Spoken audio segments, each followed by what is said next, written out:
Ayun guys, for today's video ay umorder tayo ng transmission galing sa Pampanga. So mga 2 o 3 taon na tong hindi nagagamit kasi hindi nga siya tumatakbo. Parang kumakalabog sa pag kinakambyo sa drive, sa reverse, mga ganon. So ngayon, parating na yung ating pinag-orderan sa Pampanga guys. Same na model, 4G93. Tapos yan yung transmission niyang kinuha natin. Medyo malaki. Didiscuss natin sa dulo ng video kung magkano yung ginastos ko. Lahat-lahat mula sa transport sa kasama mekaniko. Peace out.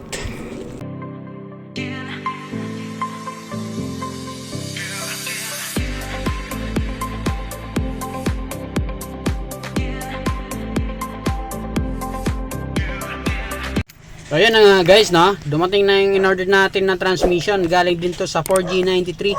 Kagaya ng ating unit. Kompleto siya guys. Ito kasama yung torque converter, yung mga socket para dun sa kanyang mga sensor, stick kasama. Ayan, ito yung mga socket na to guys. Bali 4 o 5 yatang socket na to. Sinama nila yan guys. At saka kasama din ng isang engine support yan. So yun na guys, no? Piniprepare lang yung ating transmission, tapos in-scan na rin yung ating sasakyan para makasigurado na kung ano talaga yung problema niya.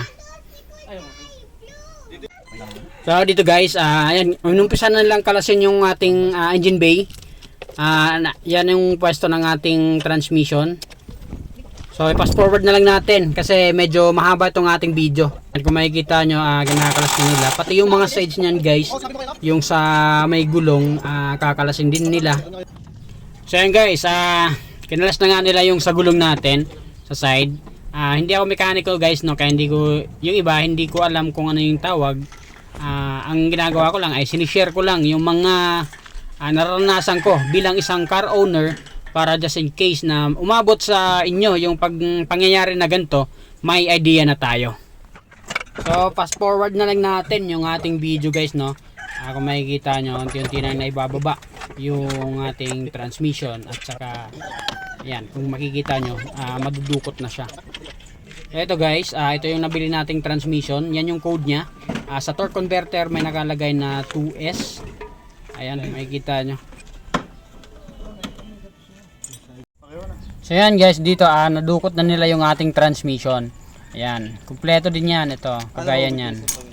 Tapos yung torque converter niyan guys, parehas sila ng code.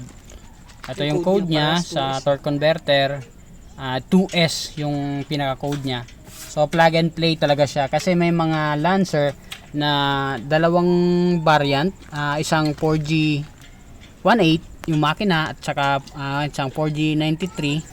Ay, actually tatlo pala, meron pang 4G63 ba, mga ganun. Yung 2.0 na Mitsubishi Lancer. So ngayon may napagtanungan ako kung magkano ba lahat, yung una pa, kung magkano ba lahat ang gagastusin ko pag nagpapalit ako ng transmission kasama yung labor. Actually meron ako napag-canvasan dito sa atin na worth it 45 to 50,000 yung install, all in na package. So ngayon, buti sa group natin sa Mitsubishi Lancer, merong tayong tinulungan na isang kaibigan na nanghingi ng code ng ECU ng unit natin na 4G93, at tinulungan natin siya. Sa ngayon, ang nangyari, wala siyang makuhang ECU. Kaya ang ginawa niya, kinatay niya, pinarts out, at tayo ang nakakuha ng kanyang transmission. So guys, ingatan talaga natin lalo na yung mga automatic transmission, kaya itong sa atin CVT, automatic transmission, lagaan natin sa ATF. Yung dati natin 120 odo. Reveal ko lang kung magkano yung ginastos ko. Yung transmission, nabili ko siya ng 21,000.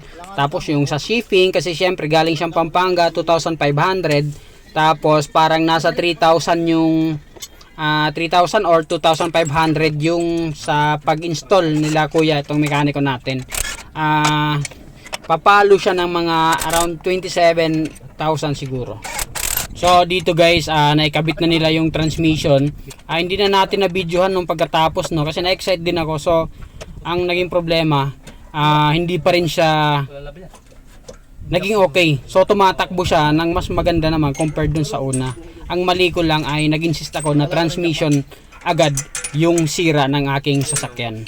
So guys, gagawan natin ng part 2 itong video na to. At ang problema natin ay 5 piso lang pala talaga. Ayun guys, so ganyan siya. Ay, wala pa rin talaga siyang hatak. Kahit tapakan ko ng sagat, naka-drive lang. I-atras ko lang yan. Kapiraso lang na-atras yan. Kahit sa drive, reverse, wala talaga siya.